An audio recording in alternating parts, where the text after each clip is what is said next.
Welcome to our channel. Today we how to configure NOI and DSCR analysis in Google Sheets, full guide step by step clearly. Open Google Sheets and create a new spreadsheet. Label the first row with the following headers: property name, NOI, DSCR, debt service, and other expenses. Enter your example property names in the first column under the property name header. In the NOI column, you will calculate the net operating income. To calculate NOI, subtract total operating expenses from total revenue. Enter your revenue and expenses data in the corresponding columns as necessary. In the first cell under NOI, input the formula equals revenue expenses. Drag the corner of the cell down to apply this formula to all properties listed. Next, move to the DSCR column. The debt service coverage ratio is calculated by dividing NOI by debt service. In the first cell under DSCR, input the formula equals NOI/debt service. Ensure you replace NOI and debt service with the actual cell references. Drag the corner of the DSCR cell down to apply this formula to all properties listed. Format the DSCR column for better readability, adjusting number formats to 2 decimal places.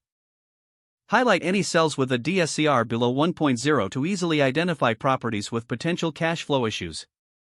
Review your results to ensure calculations are accurate for each property. You now have a functional template for analyzing NOI and DSCR in Google Sheets. Adjust the spreadsheet as necessary to fit your specific data needs and preferences. If the page does not load, refresh the browser or try again in a private or incognito window. Make sure you are using the correct email address, then retype it carefully to avoid small typos. If your password is not accepted, use the reset option and create a new strong password you can remember. Check your spam folder for verification or security emails, then complete any requested confirmation steps.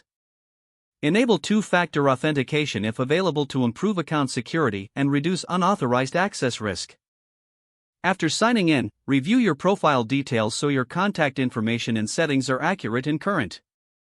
If you see an error message, note it down and try again after restarting your device and internet connection. Log out when you finish, especially on shared devices, to keep your account and payment information secure.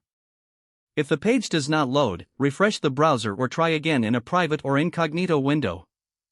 Make sure you are using the correct email address, then retype it carefully to avoid small typos. Don't forget to like this video and subscribe to our channel for more step-by-step tech guides.